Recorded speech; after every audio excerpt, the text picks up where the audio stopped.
સરસપુર વિસ્તારના અંદર જીએમસી સંચાલિત શારદાબેન હોસ્પિટલ આવેલી છે। આ હોસ્પિટલની અંદર સિક્યુરિટી ગાર્ડ અને બાઉન્સરોનો અસહ્ય ત્રાસ છે। અહીંયા સગાઓ જે દર્દીને લઈને આવતા હોય છે એ સગાઓ સાથે સિક્યુરિટી બાઉન્સરો ઉગ્ર વિવાદ કરતા હોય છે। ક્યારેક ક્યારેક તો મારામારી પર ઉતરી આવે છે, વાદ વિવાદ કરતા હોય છે, ક્યારેક તો ગુસ્સા પણ થતા નથી હોસ્પિટલની અંદર। એ અનુસંધાને જગદીશભાઈ સામાજિક આગેવાન અનેકો વાર અહીંયા જે પેશન્ટો છે એમની મદદ અર્થે અહીંયા આવતા હોય છે। જ્યારે પણ જગદીશભાઈ પેશન્ટોની મદદ અર્થે અહીંયા કામ કરતા હોય છે, રજૂઆત કરતા હોય છે, ત્યારે સિક્યુરિટી ગાર્ડ એમને હળધૂત કરે છે, એમને બહાર કાઢવાનો પ્રયત્ન કરે છે। જગદીશભાઈ અવારનવાર સુપ્રિન્ટેન્ડન્ટને પણ રજૂઆતો કરે છે, તેમ છતાં પણ આનું કોઈ નિરાકરણ આવતું નથી।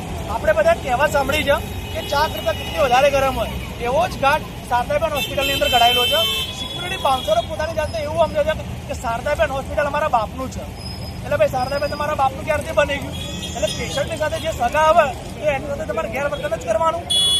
જગદીશભાઈ અહીંયા છેલ્લા 3 દિવસથી બેઠા છે, અનશન ઉપર બેઠા છે। એમની એક જ માંગ છે ને અમારા સર્વની પણ એક જ માંગ છે કે સિક્યુરિટી એજન્સી એને બદલવામાં આવે। સિક્યુરિટી એજન્સી જે અહીંયા ચાલે છે પેટા કોન્ટ્રાક્ટ દ્વારા ચલાવવામાં આવે છે અને બાઉન્સરોનો ઓછો પગાર આપવામાં આવે છે અને ઓછા પગારની અંદર તો આ લોકો જાણે પોતાના બાપની જાગીર ના હોય એવી રીતે આ લોકો અહીંયા દાદાગીરી કરે છે। એટલે અમારા સર્વ સમાજની એક જ માંગ છે કે આ સિક્યુરિટી એજન્સીને કેન્સલ કરવામાં આવે, જે પેટા કોન્ટ્રાક્ટર છે એના ઉપર કાયદેસરની કાર્યવાહી કરવામાં આવે અને અહીંયા જીએસએફ અથવા તો હોમગાર્ડને નીમવામાં આવે।